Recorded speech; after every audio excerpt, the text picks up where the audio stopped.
The first pain I remember was hunger.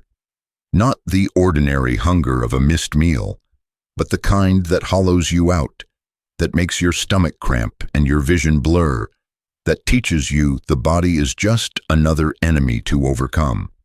I was 6 years old, locked in the meditation chamber Master Korvax called the Void, a lightless cell carved into the volcanic rock beneath his fortress on Relg, where the air tasted like sulfur and ash, where the only sound was my own breathing and the distant rumble of magma flowing through channels deep in the planetary crust. He'd given me no food for 3 days, no water for one, and told me that if I could not use my suffering to touch the dark side of the Force, I would remain there until I died. I was born Kyle Soros on Sereno in the year 67 BBY, to a family that had once been minor nobility but had fallen on hard times, our estate reduced to a crumbling manor on the outskirts of Karania. Our fortune spent generations before I drew breath. My father was a bitter man who drank imported Corellian whiskey he couldn't afford and spoke endlessly of the injustices that had reduced our bloodline to near poverty. My mother had died giving birth to me, a fact my father mentioned often, usually when drunk, usually with the implication that my existence had cost more than it was worth. I had no siblings, no friends, only the echoing halls of that decaying manor, the servants who regarded me with pity or contempt, and my father's long silences punctuated by sudden eruptions of rage. I discovered my Force sensitivity by accident when I was 4.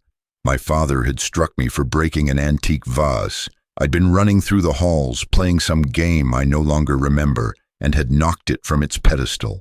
The blow split my lip, filled my mouth with the copper taste of blood, and I felt something inside me surge in response. My father flew backward, slammed into the wall hard enough to crack the plaster, and slumped to the floor, unconscious. I stood there, trembling, terrified, not understanding what I'd done or how, knowing only that I'd hurt him and that, when he woke, the punishment would be worse than anything I'd yet experienced. But when he woke, something had changed in his eyes. Fear. Calculation. He looked at me differently after that, seeing not a disappointing son, but an asset, a commodity, something that might restore the family fortune if properly exploited. He began making inquiries, reaching out to contacts in the Sereno nobility, asking careful questions about Force-sensitive children and what might be done with them. The Jedi would take Force-sensitive children, of course, but they paid nothing, and my father needed credits more than he needed virtue. What he found instead was Korvax. Master Korvax. He demanded that title from the beginning, though he was not Sith, not officially, just a dark Jedi who'd escaped the Jedi purge of centuries past and established himself as a hidden master of the Bao dark side, training disciples in secret, selling his services and those of his apprentices to crime lords and corrupt senators who needed Force users for tasks the Jedi wouldn't perform. He came to our manor when I was 5, a tall figure wrapped in black robes, his face hidden behind a featureless mask of polished durasteel, his presence in the Force like a wound that made the air difficult to breathe. He examined me with clinical detachment, had me move objects with my mind, tested my pain tolerance with a neural disruptor set to minimal charge, studied my reactions when he described horrible things he would do to me if I failed his training. Then he offered my father 50,000 credits for me. My father accepted immediately. I don't think he even pretended to consider it. I remember watching him count the credit chips with trembling hands, his eyes bright with avarice and relief, and understanding that I'd been sold like livestock, that whatever small value I'd had as his son had been converted to currency and would be spent before the year ended. Korvax took me that same night. I was allowed to pack nothing, take nothing, say goodbye to no one. He simply placed his gloved hand on my shoulder and walked me out of the only home I'd ever known. I looked back once and saw my father standing in the doorway, silhouetted against the manor's dim interior lights, already turning away before we'd even left the grounds. That was the last time I saw him. Years later, I learned he'd drunk himself to death. Within 2 years of selling me the 50,000 credits spent on liquor and gambling, the manor eventually repossessed and sold to pay his debts. I felt nothing when I learned this. Korvax had already taught me that feelings were weakness unless you could transmute them into power.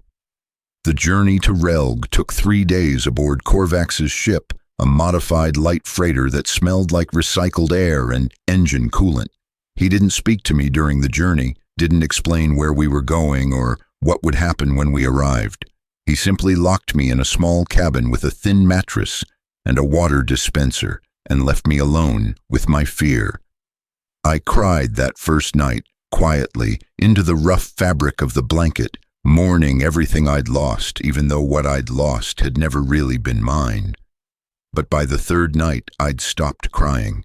Tears changed nothing. Fear changed nothing.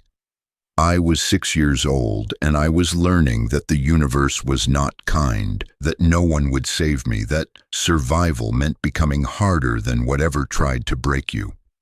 Relg was a volcanic world in the outer rim, far from major hyperspace lanes, its surface a wasteland of black rock and rivers of molten stone, its sky perpetually choked with ash.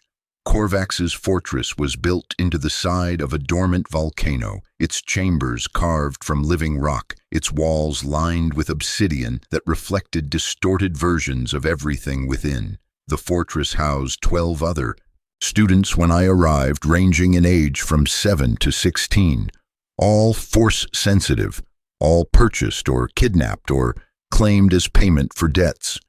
Korvax trained us all simultaneously, pitting us against each other, teaching us that compassion was death and cruelty was survival, that the dark side of the Force was not philosophy but fuel, something you fed with suffering and rage and fear until it consumed everything you'd once been and remade you as something capable of terrible things. The training began immediately. Korvax took me to the void, that lightless meditation chamber I mentioned, and sealed the door. He spoke to me through the chamber's comm system, his voice distorted and mechanical through the speakers, telling me that the dark side existed in spaces between light and shadow, between life and death, between who I was and who I would become. He told me to embrace my hunger, my fear, my rage at my father for selling me, my hatred for the universe that had made me powerless. He told me these emotions were not weakness but strength, not something to suppress but something to weaponize, and that if I could channel them correctly, the Force would answer. I sat in that darkness for hours, my stomach cramping, my throat dry, my 6-year-old mind struggling to understand what he wanted from me. I tried to find the anger he'd mentioned, but I was too frightened, too overwhelmed, too young to transmute emotion into power. The darkness pressed against me like a physical weight. I couldn't tell if my eyes were open or closed. Time became meaningless. I might have been there for hours or days, and eventually I began to hallucinate, saw my father's face floating in the darkness, heard my mother's voice though I'd never known her, felt hands touching me that weren't there. And then I felt something else, a presence in the darkness, vast and hungry, something that had been waiting for me to notice it, the dark side.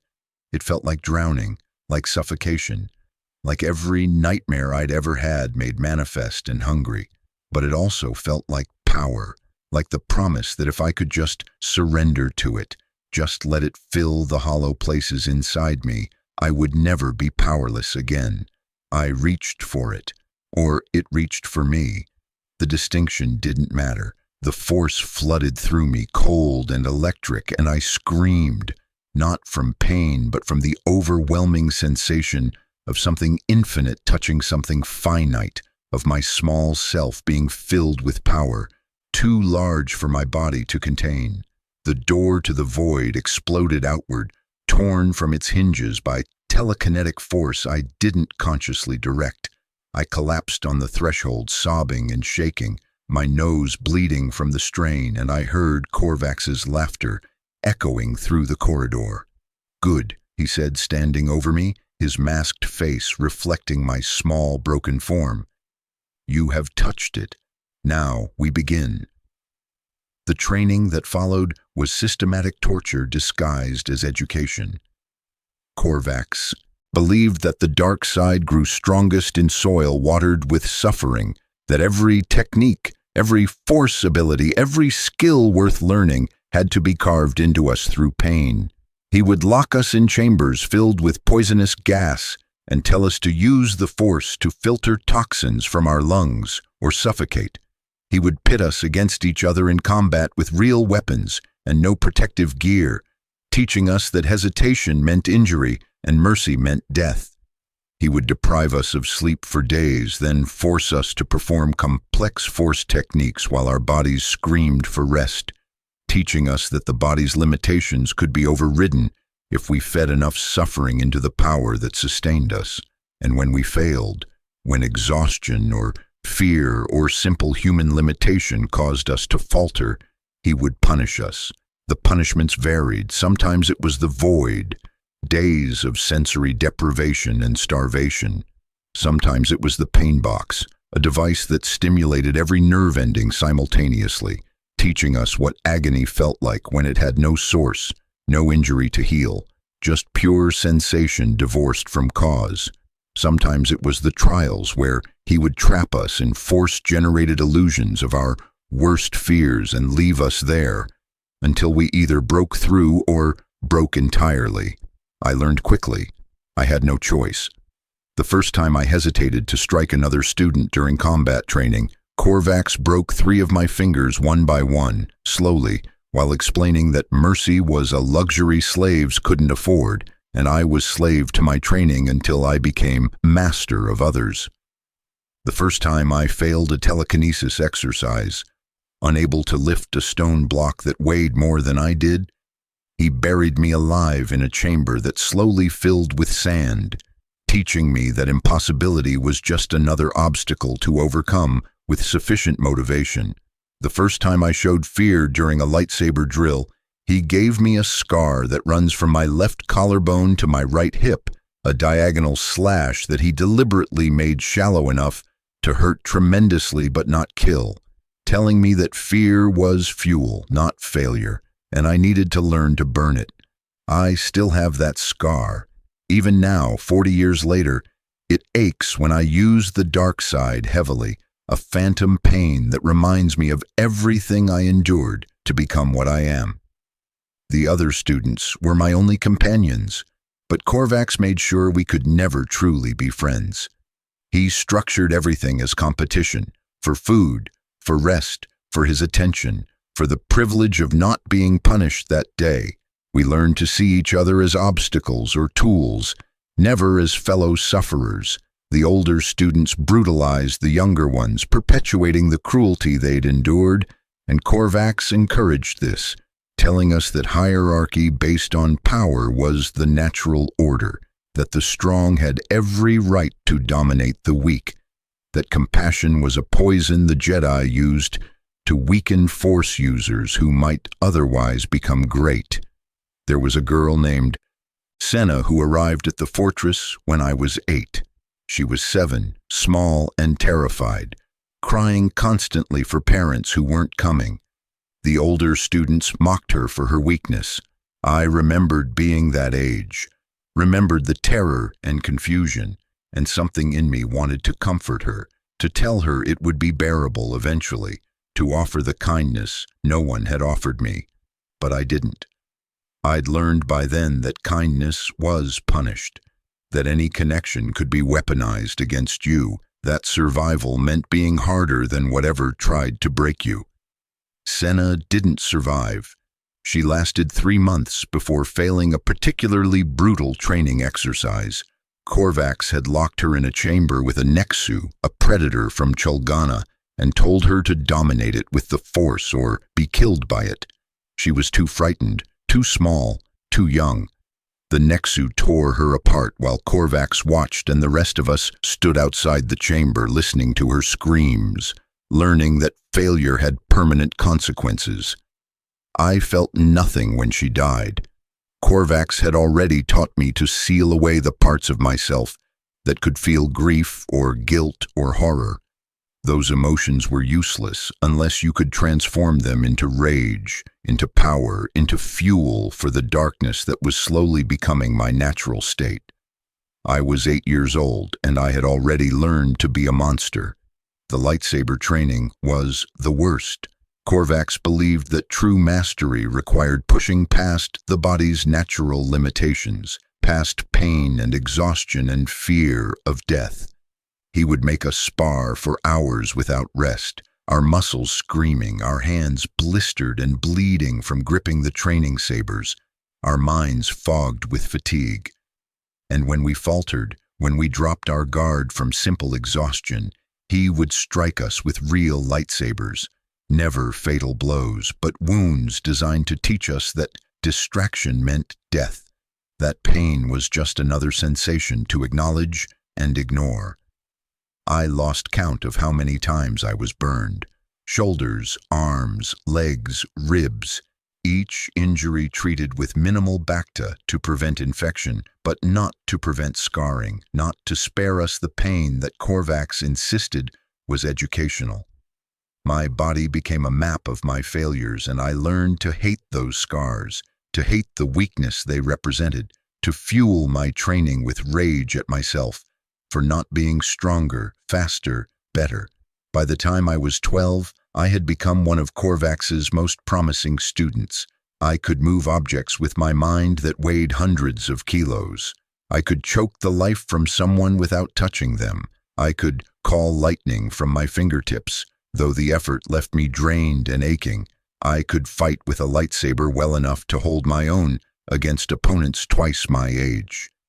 And I had learned to embrace the dark side completely, to feed it my pain and rage and fear and receive power in return, to let it fill the hollow places inside me until there was nothing left but the hunger for more. Korvax noticed my progress.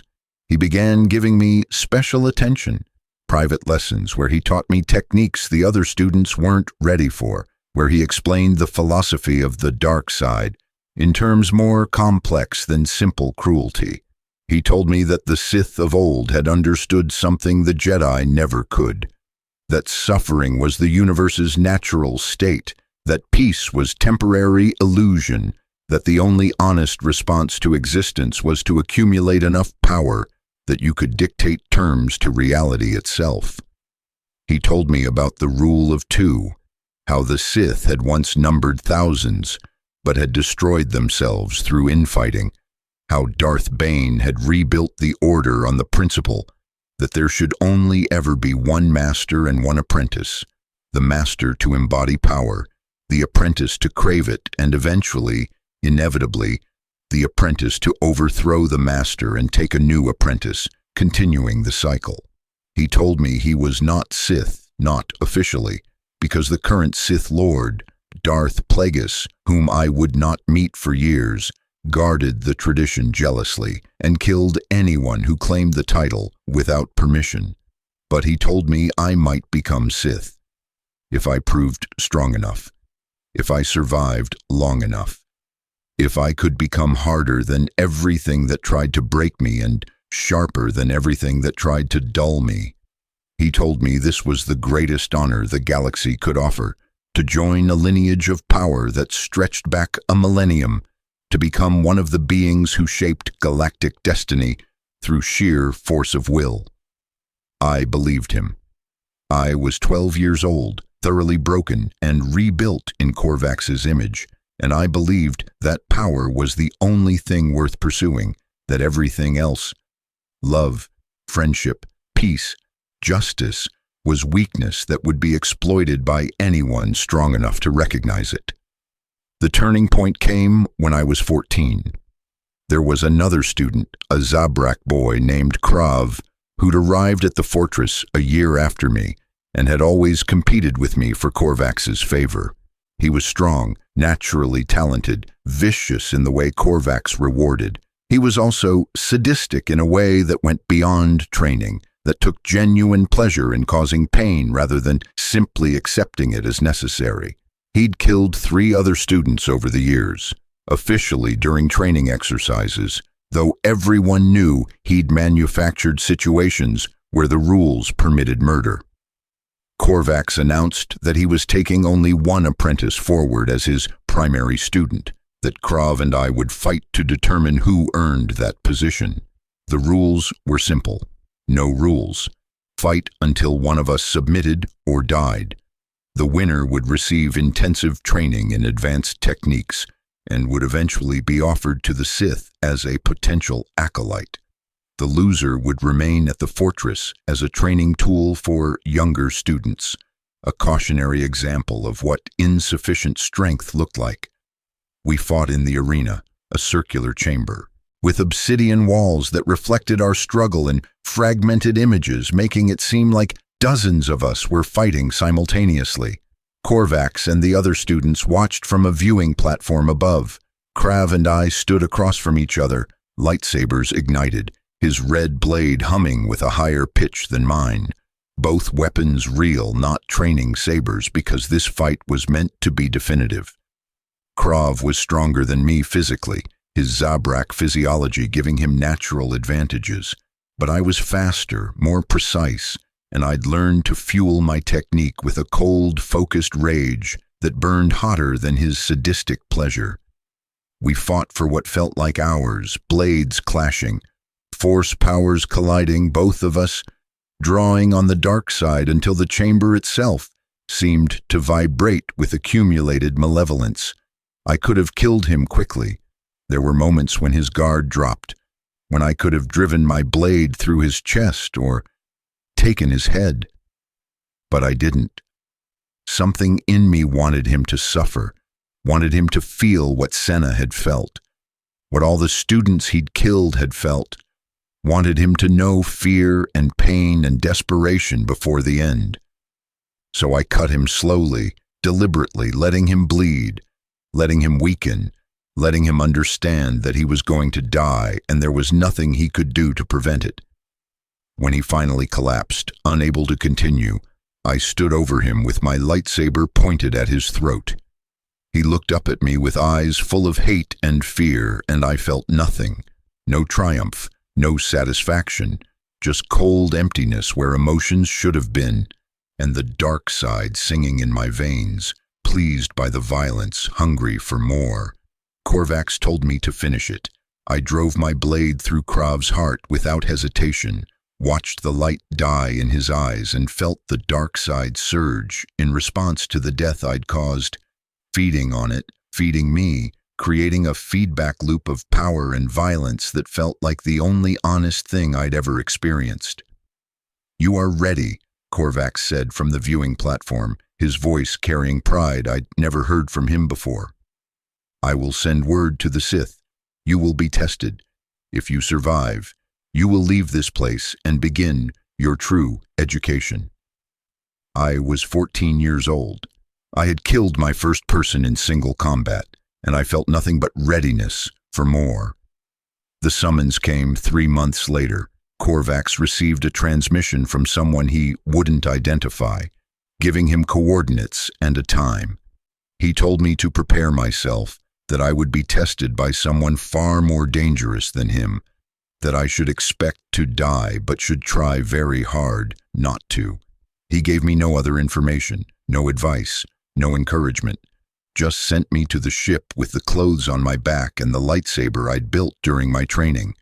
The coordinates led to a moon orbiting a gas giant in a system I didn't recognize, a barren rock with no atmosphere, no life, nothing but gray dust and ancient impact craters. A ship was waiting on the surface when I arrived, a sleek vessel far more advanced than Korvax's freighter, its hull black and its design unfamiliar. I landed nearby and approached on foot, my breath contained by the environmental suit Korvax had provided, my heart pounding despite my training. The ship's boarding ramp descended as I approached. A figure emerged, tall and wrapped in dark robes, face hidden behind a breath mask, presence in the Force like a black hole that swallowed light and gave nothing back.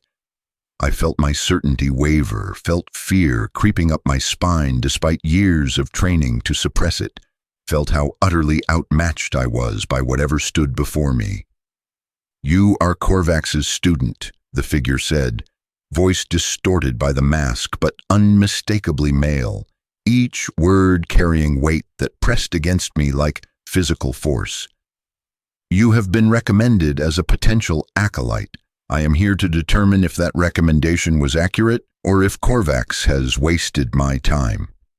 I didn't know who he was, didn't know if he was the Sith master or an apprentice or simply an enforcer sent to evaluate candidates. I only knew that his power dwarfed anything I'd yet encountered, that he could kill me with a thought if he chose, that my survival depended on impressing him. "I am ready for any test," I said, trying to keep my voice steady. "Are you?" It wasn't a question. "Show me your lightsaber form." I drew my weapon, ignited the red blade, and moved through the forms Korvax had taught me. Shicho basics, Makashi precision, Gemso power. I executed each technique as perfectly as my training allowed, drawing on the dark side to enhance my speed and strength, letting rage fuel my movements. The figure watched in silence. When I finished, he said, "Adequate, but technique means nothing without the will to use it. Attack me." I hesitated for half a second, wondering if this was a trick, if attacking would result in immediate death. Then I remembered Korvax's lessons about hesitation being worse than failure, about the dark side rewarding aggression and punishing doubt. I attacked. I lasted perhaps 10 seconds. The figure didn't even draw a weapon, simply used the Force to bat aside my strikes, to throw me across the dusty ground, to crush the air from my lungs until I collapsed, gasping.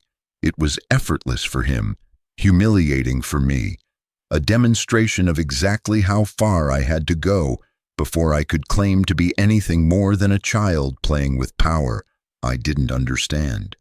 "You have potential," he said, standing over me while I struggled to breathe. "But potential is worthless without refinement. Korvax has taught you to survive and to hurt. I will teach you to dominate and to destroy. The training will make what you endured under Korvax seem pleasant by comparison. Many who begin this path do not survive it. Those who do are forever changed. Are you willing?" I looked up at him, my ribs aching, my pride shattered, and felt the familiar hunger rising inside me. The hunger that had defined me since I'd first touched the dark side in the void at age 6. The hunger that wanted more power, more knowledge, more proof that I was strong enough to dictate terms to a universe that had tried to break me. "Yes," I said, "then you will come with me. Your name, your past, your attachment to Korvax, all of that ends now. You are acolyte, nothing more, nothing less. Fail me and you die. Disappoint me and you suffer. Excel and you will become something the galaxy has reason to fear. Do you understand?" "Yes, Master." He didn't correct me for using that title, didn't confirm or deny if he was the Sith Master or merely an apprentice himself, simply turned and walked back to his ship, expecting me to follow, which I did, leaving behind the only life I'd known for 14 years and stepping into something darker. The training that followed made Korvax's methods seem gentle. The figure, I never learned his true name, though years later I realized he was likely Darth Plagueis, the Sith Master whose apprentice would become Emperor, brought me to a facility hidden in the deep core, a space station orbiting a black hole, where the dark side was so concentrated that reality itself seemed warped. The station housed dozens of acolytes, all competing for the chance to be noticed by the Sith, all willing to kill each other for that opportunity. The training followed no schedule, obeyed no rules. We were given tasks, sometimes impossible, sometimes merely deadly, and expected to complete them or die trying. We were pitted against each other in fights to the death. We were exposed to Sith artifacts that whispered madness in languages older than the Republic. We were taught Force techniques so brutal that using them caused physical damage to our own bodies. We were broken down and rebuilt repeatedly, each iteration harder and sharper and less human than the last. I excelled. Everything Korvax had done to me had prepared me for this, had already burned away the soft parts that couldn't survive in darkness. I killed other acolytes when ordered. I tortured test subjects to demonstrate my proficiency with Force pain techniques. I absorbed every lesson, mastered every technique, fed every experience into the dark side, and felt it feed me in return. A symbiotic relationship that grew stronger with each passing month. And I learned the philosophy underlying the power. The Sith Code, which I recited in meditation until it became the framework through which I understood existence. Peace is a lie. There is only passion. Through passion, I gain strength. Through strength, I gain power. Through power, I gain victory. Through victory, my chains are broken. The Force shall free me. I believed it completely. The code explained everything I'd experienced, validated every lesson pain had taught me, promised that all the suffering I'd endured was not meaningless, but was the price of freedom. That power was the only honest answer to a universe built on violence and competition. I was 17 when the figure called me to a private chamber and told me I was being assigned to a Sith Lord as an operative. Not an apprentice. The rule of two meant there was only one official apprentice, and I was not him, but a tool, a weapon pointed at enemies the Sith wanted eliminated. I would operate independently, taking contracts from the Sith and their associates, building a reputation, becoming useful. If I succeeded, I might eventually be offered true apprenticeship. If I failed, I would be disposed of and replaced. I accepted. I had no choice, and more importantly, I wanted no other choice. This was what I'd been built for, what 8 years of torture had prepared me for. I was a blade forged in darkness, and I was ready to cut. The contracts were varied. Sometimes I killed Jedi who'd survived Order 66 and gone into hiding. These were the assignments I found most satisfying. Hunting beings who'd spent lifetimes training in the light and showing them that their philosophy was weakness, that their compassion was exploitable, that the dark side was stronger because it was honest about the universe's true nature. Sometimes I eliminated business rivals of corporations the Sith had investments in. Sometimes I retrieved artifacts from ancient Sith temples, risking death from traps and dark side corruption to bring back relics that would strengthen my master's power. I built a reputation. I became known in certain circles as someone who could be hired for work others wouldn't attempt, who had no moral limitations, who possessed Force abilities rare enough to be valuable. I accumulated wealth I didn't spend, contacts I didn't trust, power I constantly exercised.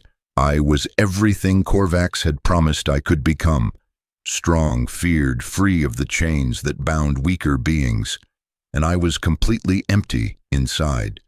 The realization came slowly across years of contracts and kills and demonstrations of power. I had everything I'd been taught to want: strength, freedom, mastery over others, and I felt nothing. No satisfaction, no joy, no sense of purpose beyond the next mission, the next kill, the next proof that I was strong enough to survive. The dark side had given me power by consuming everything else I might have been, and I'd mistaken that consumption for liberation. I was 23 when I took a contract that changed everything. A Sith associate wanted me to eliminate a family on Naboo, minor nobility who'd uncovered evidence of Sith manipulation in the planet's government and were threatening to expose it. Standard work. I'd killed families before, understood that mercy was weakness and collateral damage was acceptable if it served the mission. I infiltrated their estate during a dinner party, moved through their home like a shadow, found the entire family gathered in a dining room. Parents, 3 children ranging from age 5 to 12, 2 grandparents. They were laughing, celebrating something, the younger children playing while adults talked. The scene was so ordinary, so peaceful, so utterly disconnected from the violence I was about to inflict. I could have done it quickly, could have collapsed the ceiling, killed them all instantly, completed the mission with efficiency Korvax would have praised.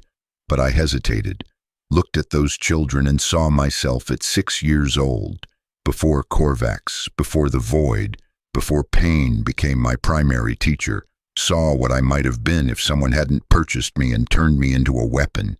The moment of hesitation was brief, maybe 2 seconds, but in those 2 seconds I felt something I hadn't felt in 17 years. Doubt.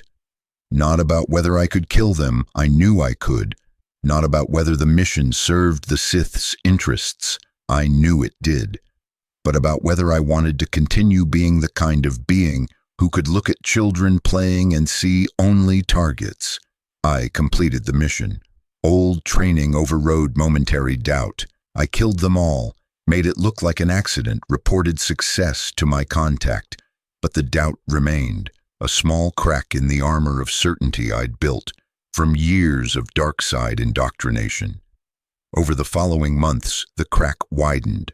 I started questioning things I'd accepted without thought. Started noticing that the power I'd been promised as freedom felt more like slavery to the dark side's hunger, to the Sith's commands, to the need to constantly prove my strength through violence. Started remembering Korvax's lessons with different perspective, seeing them not as education but as systematic destruction of anything in me that might have chosen differently. I started wondering what Kale Saurus might have become if his father hadn't sold him, if he'd grown up with kindness instead of cruelty, if he'd been taught that connection was strength rather than weakness, if he'd learned to use the Force as a gift rather than a weapon forged from suffering. But it was too late for that person. That child was dead, killed by 8 years in Korvax's fortress and 9 years serving the Sith. I was what remained, and changing what I'd become would require unmaking myself, would require abandoning the only identity I'd built, the only skills I possessed, the only philosophy that made sense of my existence. So I continued, took contracts, killed people, fed the dark side and let it feed me, became more proficient, more feared, more successful. Tried not to think about the crack in my certainty, about the doubt that whispered maybe everything I'd been taught was lies designed to create willing slaves to beings who called themselves masters. The breaking point came when I was 29. I was sent to eliminate a Jedi survivor on Dantooine, an elderly woman who'd escaped Order 66 and lived in hiding for over 3 decades, teaching Force techniques to local farmers' children who showed sensitivity. Standard assignment. I'd killed Jedi before. This should have been routine. I found her in a small farming community, living under an assumed name, teaching children to sense the world through the Force, to use their gifts for healing and protection rather than domination. I watched her for 3 days before making my move, studying her patterns, looking for vulnerabilities, and I saw something I hadn't expected. She was happy. Despite living in hiding, despite the loss of everything the Order had been, despite knowing the Empire hunted her kind, she was genuinely at peace. She laughed with the children, she tended a garden, she meditated in the evening light with an expression of contentment I'd never seen on Korvax's face, or the faces of any Sith I'd served. I confronted her one evening as she walked back from the village, drew my lightsaber, identified myself as Dark Jedi, told her I'd been sent to kill her. She looked at me with such profound sadness that it felt like being struck. "I see," she said quietly. "You're very young to carry so much darkness." "I'm 29. "Young," she repeated. "Tell me, child, who hurt you so badly that you believed strength required closing your heart?" No one had asked me that before. No one had looked past the power and the fear I generated to see the damaged person underneath. And something in me, the part that was still 6-year-old Cale being sold by his father, the part that had cried in the void before learning tears were weakness, that part broke open and I couldn't contain what spilled out. "Everyone," I said, "everyone hurt me. And I survived by becoming strong enough that no one could hurt me again." "But they still hurt you," she said gently. "You just learned to call the pain something else. Strength, power, freedom, but it's still pain, isn't it?" I killed her. I had to. The mission required it, and I'd never failed a mission, and everything I'd built my identity on required that I complete what I'd been sent to do. But before she died, she said something that stayed with me. "It's not too late. The dark side tells you it's too late, that you're too corrupted, too broken, that redemption is weakness. But that's a lie. As long as you live, you can choose differently. Remember that." Then she closed her eyes and accepted death with the same peace she'd carried in life, and I hated her for it. Hated that she could face her end with serenity, while I faced every day with the hunger and emptiness that defined me. I completed the mission, returned to my ship, stared at my reflection in the cockpit viewport and saw a stranger, a hard, scarred, empty man who'd traded his humanity for power and couldn't remember if the trade had ever been worth it. I started researching the Jedi, pulled archives from before Order 66, read about their philosophy, their history, their understanding of the Force. I expected to find weakness, confirmation that Korvax had been right about them. Instead, I found different perspective, one that saw the Force as something to serve rather than dominate, that understood power as means rather than end, that recognized connection as strength rather than weakness. I didn't become a Jedi. That path was closed to me. I'd spent too long in darkness, committed too many atrocities, fed the dark side, too much of myself to simply switch sides. But I began to question whether the Sith path was the only alternative to being powerless. I stopped taking contracts, went into hiding on Ord Mantell, using wealth I'd accumulated to buy a small property on the outskirts of a port city. I practiced Jedi meditation techniques I'd learned from archives, trying to quiet the rage and hunger that had defined me for decades. It was agonizing. The dark side didn't release its grip easily, and every moment of peace felt like betraying everything I'd survived to become. The Sith noticed my defection. They sent operatives to eliminate me, other dark Jedi who'd been trained like I'd been trained, who saw me as a traitor and a threat. I killed them all. Old skills didn't fade just because I'd stopped using them for the Sith's benefit, but each fight reinforced that I couldn't escape what I'd been made into, that violence was the only language I was truly fluent in.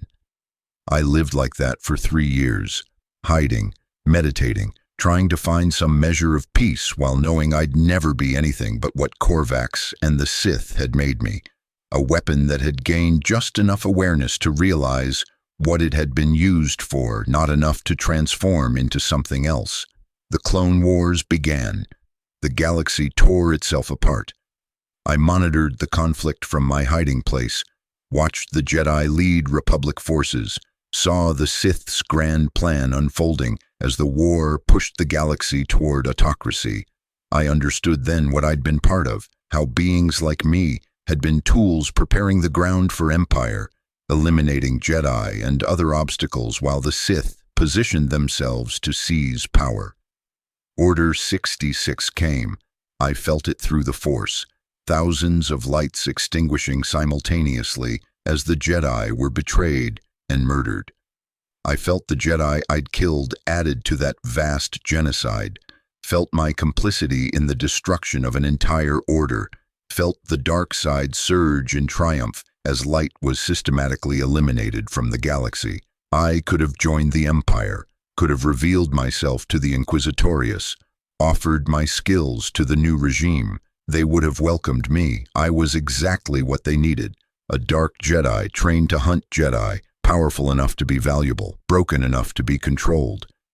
Instead, I remained hidden, watched the Empire rise, watched it consume world after world, species after species, freedom after freedom, watched it become everything the Sith had always wanted, a galaxy organized according to their principles where strength was the only virtue and the weak existed only to serve the strong. And I understood that everything I'd been taught was a lie. Not about power, I had that undeniably, but about freedom. The Sith had promised that power would free me, that strength would break my chains. Instead, it had just forged new chains, heavier and more permanent than the old ones. I was slave to the dark side's hunger, to the violence I'd been trained to commit, to the emptiness I'd mistaken for strength. The realization came too late to change what I'd done, but early enough to matter for what I might yet do.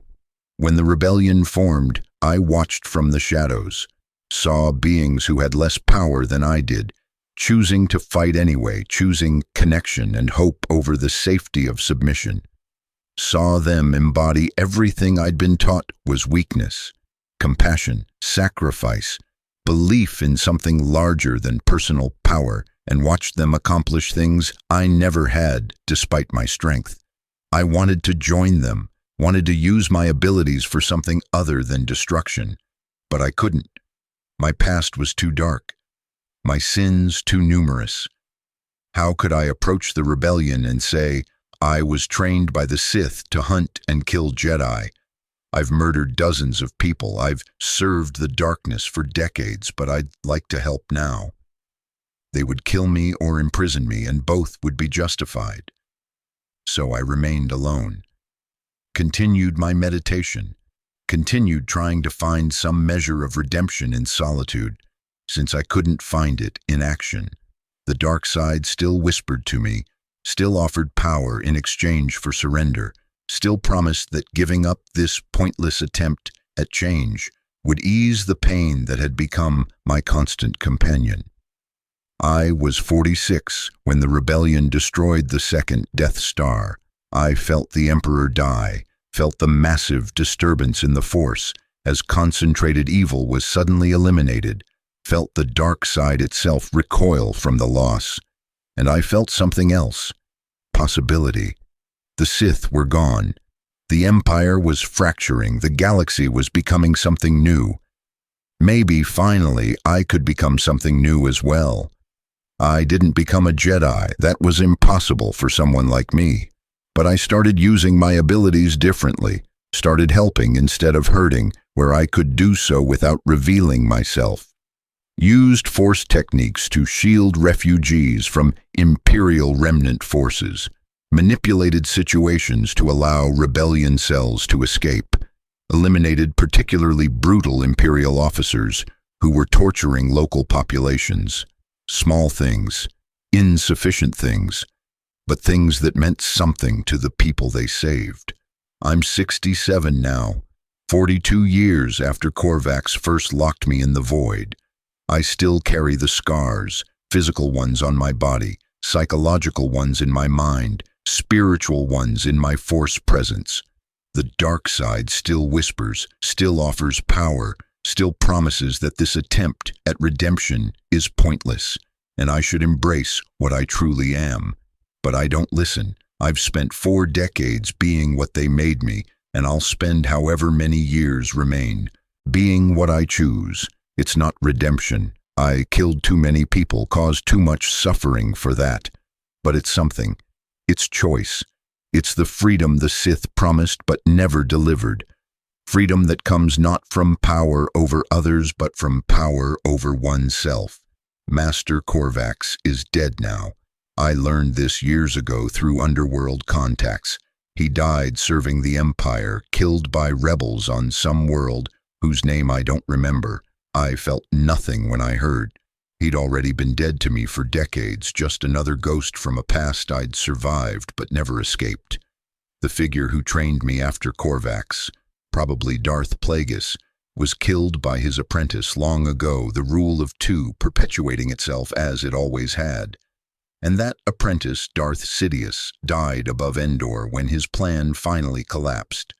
The lineage I'd sought to join, the tradition I'd seen as the galaxy's ultimate power, ended with an old man thrown down a reactor shaft by an apprentice who chose love over strength.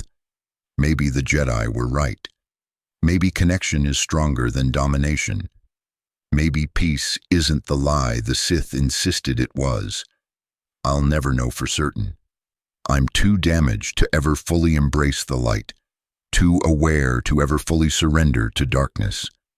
I exist between, trying to find meaning in that liminal space. But I know this: the painful training that creates a dark side disciple is a machine for converting children into weapons, for transforming potential into violence, for breaking everything beautiful in a person and rebuilding them as tools for others to wield. It works. I'm proof it works. But the weapons it creates are flawed, hollow, capable of great power but incapable of the one thing that makes power worthwhile: purpose beyond destruction. They broke me. They remade me. They succeeded in every way they intended. And they failed in the only way that matters. They couldn't make me stop being human underneath the monster, couldn't kill the part that still remembered being 6 years old and crying in the darkness, couldn't erase the capacity to eventually choose differently. The painful training creates disciples, but it can't control what those disciples become once they realize the pain was never about strength. It was about control. And that realization, however late it comes, breaks the final chain the dark side forged. The truth: I was tortured into becoming a weapon for beings who called themselves masters while being slaves to their own hunger for power. For 40 years I believed pain made me strong, that suffering was education, that the dark side offered freedom through dominance. I killed for them. I hunted Jedi. I served evil while calling it strength. The training worked. I became exactly what they wanted, but they made one mistake. They gave me power before teaching me I couldn't use it to choose. That realization came too late to redeem the past, but early enough to matter for whatever future remains. I'll die soon. The dark side consumes its vessels, and I've carried it too long. But I'll die knowing I chose finally to be more than their weapon. The painful training creates disciples, yes, but disciples can apostatize, even from darkness, even this late. That truth is the only one worth carrying to the end.